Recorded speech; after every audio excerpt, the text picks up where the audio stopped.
이번 편은 더빙판이 없어서 1어판으로 했습니다. 알고 봐주시면 감사하겠습니다. 인성이는 이상한 의뢰장을 받고 어떤 사람의 집으로 가고 있습니다. 가던 중 길을 잃어서 야영하고 가게 생겼네요. 뒤에서 길 겁나 잘할 것 같은 남자가 등장합니다. 미국에서 온 로버트라고 하네요. 지금 가는 집을 가봤다고 합니다. 인성이가 잘됐다고 길 좀 알려달라고 하니 본인도 길을 잃었다고 하네요. 많이 모자란 사람 같습니다. 때마침 트럭이 지나가서 트럭을 멈추려고 헬멧을 던집니다. 코난이랑 같이 다니더니 범법행위 따위 아무렇지도 않게 합니다. 트럭 안에는 유명한 일행이 타고 있었습니다. 이제 뭐 최소 살인사건이 일어나는 거 확정이네요. 유명한 일행도 인성이와 같은 집에서 의뢰가 들어왔다고 합니다. 의뢰인은 그 집 장남이라고 하네요. 인성이한테 온 의뢰장에는 의뢰인의 이름이 안 나와있다고 합니다. 내용은 내 의뢰를 받지 않으면 살아있는 인형이 거미의 먹이가 될 거라고 합니다. 집에 가보니 의뢰인의 동생 차남 부부가 있네요. 로버트는 미사라는 사람을 찾는데 3년 전 로버트가 떠난 후 3일 후에 죽었다고 합니다. 뒤에서 유명한에게 의뢰했던 장남이 나옵니다. 원숭이같이 생겼네요. 장남이 말하길 얼마 전에 죽은 자신의 동업자가 자살이 아니라 타살 같다고 조사를 해달라고 합니다. 오랜만에 온 로버트를 반기러 차남의 쌍둥이 자식들이 왔습니다. 사해와 에미라고 하네요. 패드립 아닙니다. 솔직히 어떻게 구별하는지 굉장히 불가사의합니다. 쌍둥이는 로버트 보고 갑자기 살인마라고 해요. 존나 버르장머리 없습니다. 무슨 이유로 저런 말을 하는지는 아직은 모르겠네요. 저녁 시간이 되고 밥을 먹다가 장남은 작업할 게 있다고 나갑니다. 로버트는 죽은 미사씨의 산소에 간다고 하네요. 산소에서 달과 별이 잘 보인다고 하여 미란이와 가영이도 따라가기로 합니다. 시간이 지나고 장남이 돌아오지 않자 뭔가 이상해서 근처 창고로 가봅니다. 창고에 2층 문이 잠겨 있습니다. 뭔가 수상해서 도끼로 열어보니 장남이 거미줄에 걸린 것처럼 죽어 있습니다. 현장을 조사해보니 압정이 있네요. 자살이 아니라 타살로 가정한다면 들어가는 문은 잠겨 있었으니 위쪽에 창문으로 나가야 되는데 크기가 어린애 정도만 통과할 수 있는 크기라고 하네요. 조사하던 중 이 집안의 할머니가 이거 거미님의 저주라고 조심하라고 전달합니다. 이곳에는 한 전설이 있었다고 하네요. 옛날에 예쁜 여자가 지나가는 나그네들을 유혹해서 데리고 간 다음 죽였다고 합니다. 그걸 본 인형 제작자가 인형을 만들어 여자가 나오는 길목에 놔뒀고 여자는 말을 걸어도 대답 없는 이 인형에 빡쳐서 본 모습인 거미로 변해 덮쳤다고 하네요. 인형 제작자는 거미를 향해 불화살을 쐈고 거미는 자신의 집에서 불타 죽었다고 합니다. 그 뒤 거미의 저주를 두려워한 사람들이 신당을 짓고 제사를 지냈다고 하네요. 그 신당의 위치가 이 창고 자리라고 합니다. 장남이 그 신당을 부수고 창고를 지었다고 합니다. 창고를 짓고 3년 뒤 미사씨와 미사씨의 어머니도 자살을 했다고 하네요. 또 3년 후인 며칠 전 장남의 동업자도 장남처럼 줄에 휘감겨서 죽었다고 합니다. 뭔가 거미신의 저주인 것처럼 보이게끔 하려는 살인 같습니다. 생각해보니 아까 별을 보러 간다고 했던 미란이와 가영이가 안 돌아왔습니다. 걱정돼서 가보니 겁나 말짱하네요. 근데 전 얘네를 걱정하는 게 이해가 안 돼요. 인성이랑 코난 둘이서 동시에 덤벼도 미란이가 5초 안에 정리 가능할 것 같습니다. 가정부 아줌마가 경찰을 불렀는데 산사태 때문에 내일까지 못 온다고 합니다. 일단 인성이와 코난이 조사를 먼저 하기로 합니다. 그 둘은 조사하러 가고 미란이와 가영이는 잘 준비를 하는데 미란이가 뭔가를 잃어버려서 가영이와 함께 찾으러 나갑니다. 잃어버린 걸 찾던 중 손전등에 건전지가 나가서 미란이가 가지러 갑니다. 혼자 남은 가영이는 괴한에게 습격을 당하네요. 미란이는 건전지를 찾아서 나와보지만 이미 가영이는 없습니다. 한편 현장에서 장남 뒤통수에 상처가 있는 걸 발견합니다. 그러던 중 계단을 누군가 올라오는 소리가 들리네요. 가정부 아줌마가 야참을 들고 오셨습니다. 아줌마는 죽은 미사씨의 친구라고 하네요. 미사씨는 밝고 친절했다고 합니다. 그런데 그녀의 아버지, 즉 이 집 장남이 병원을 갔다 오더니 어머니에게 20년간 잘도 속였겠다 라고 말하며 싸웠다고 합니다. 미사씨는 그걸 말리다가 장남에게 밀려서 이마를 다쳐 흉터가 남았다고 하네요. 그 후로 미사씨는 변해서 울기만 했다고 합니다. 하지만 3년 전 로버트를 만나고 달라졌다고 하네요. 미사씨는 사고를 당한 로버트를 발견하고 치료를 해주었다고 합니다. 로버트는 일본어를 말할 줄은 알았지만 쓰지는 못했다고 하네요. 다쳐서 말을 할 수 없었던 로버트씨는 영어로 글을 쓰며 미사씨와 대화를 했다고 합니다. 로버트가 말을 할 수 있게 되었을 때 미사와 농담도 자주 하면서 미사가 예전 모습으로 되돌아갔다고 합니다. 근데 로버트가 본인의 나라로 돌아가고 3일 후에 미사가 자살을 했다고 합니다. 얼마 안 있고 그녀의 엄마도 자살을 했다고 하네요. 딸과 아내의 장례식인데 장남은 굉장히 무덤덤했다고 하네요. 근데 둘째가 엄청나게 울었다고 합니다. 그리고 사회와 에미 쌍둥이는 로버트와 친하게 지냈는데 2년 전에 둘이 와서는 로버트가 미사를 죽였다는 말을 했다고 합니다. 가정부가 범행에 쓰인 줄 같은 게 헛간에 있다고 데리고 가는데 가보니 미란이가 울고 있습니다. 가영이가 없어졌다고 하네요. 모두가 가영이를 찾으러 다닙니다. 창고의 문이 열려있는 게 이상해서 들어가 보니 가영이가 죽었던 장남처럼 낚싯줄에 매달려 있습니다. 다행히 살아는 있네요. 가영이가 습격당할 당시 집안 사람들의 알리바이를 물어보는데 모두 알리바이가 없습니다. 근데 셋째의 얼굴이 보이지 않아서 찾으러 갔더니 인형을 만들고 있습니다. 장남이 인형 만드는 법을 가르쳐줬다고 하네요. 장남이 만든 인형은 하나에 100만엔, 수리비가 70만엔이라고 합니다. 미친 인형 하나에 뿌링클이 500마리예요. 수리비도 장난 아니게 비싼데 수리를 10번이나 부탁한 손님도 있다고 합니다. 장남이 인형을 만들고 죽은 동업자가 그 인형을 운반했다고 하네요. 동업자에게 인형 판매를 맡기고 비싸게 팔리기 시작했다고 합니다. 뒤에 상자들은 죽은 동업자가 가지고 가려고 했던 인형들이라고 하네요. 그 중에 하나가 동업자가 죽었을 때 사라졌다고 합니다. 셋째가 모두가 있는 곳으로 가고 인성이와 코난은 이상하리만큼 비싼 인형을 조사합니다. 인형 안에는 마약이 들어있네요. 그래서 더럽게 비쌌던 것 같습니다. 돌아가던 중 쌍둥이들을 만납니다. 아궁이에서 이상한 냄새가 난다고 하네요. 아궁이를 조사하면서 코난은 로버트가 왜 미사를 죽였다고 생각하냐고 물어봅니다. 쌍둥이는 미사에 대한 로버트의 진심을 알고 싶어서 3년 전 돌아가던 로버트에게 미사를 어떻게 생각하냐고 물어봤습니다. 그러자 로버트는 종이에 죽어라 라는 말을 적어줬다고 하네요. 뭔가 오해가 있는 것 같습니다. 그러던 중 아궁이에서 전기 충격기를 찾습니다. 분명 이걸로 가영이를 찢었다고 생각해서 흉터 찾으려고 가영이한테 옷 벗어보라고 합니다. 이 새끼 음흉하네요. 가영이는 전기 충격기를 맞은 게 맞고 습격당하면서 하얀 구슬 같은 것을 봤다고 합니다. 비비탄인 것 같네요. 대충 감잡은 코난과 인성이는 현장으로 가서 앞정을 꽂은 구멍, 양쪽이 고리로 된 낚싯줄을 발견합니다. 대충 사건의 진상이 나오기 시작한 것 같네요. 범인을 알아냈으니 모두를 창고로 모읍니다. 코난은 아무런 죄책감 없이 또 대리를 뛸 준비합니다. 모두가 모이고 추리를 시작합니다. 범인은 장남을 죽일 때 이 방 안에 없었습니다. 일단 잡아당기면 올가미가 되게끔 줄을 만들고 천장에 고정시켰습니다. 그리고 양쪽에 고리를 만든 낚싯줄을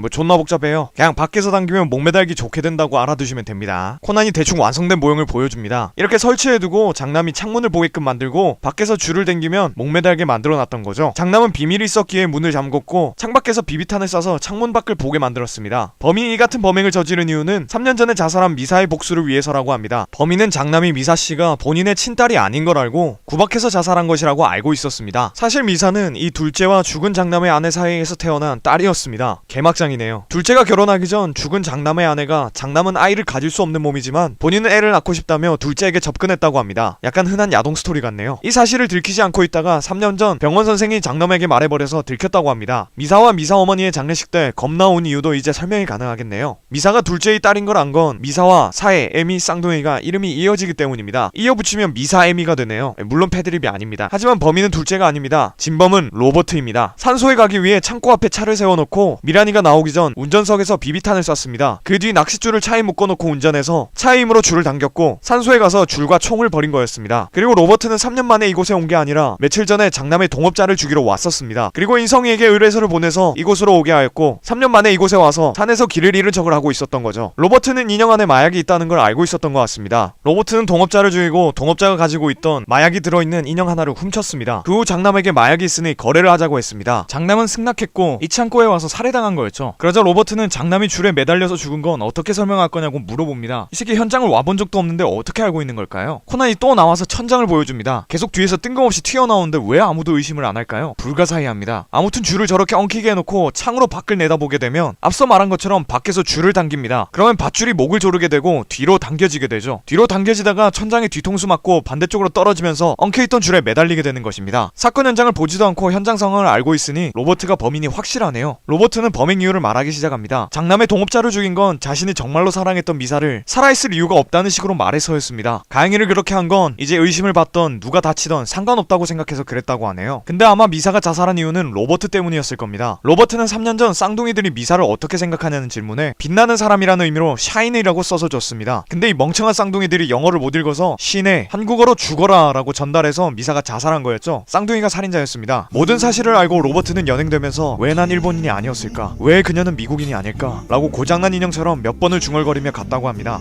코난은 어린이들이 쌉캐리하는 게 너무 많은 것 같아요. 남세포가 자라나는 느낌입니다. 이상 도토리 거미저택의 괴물이었습니다.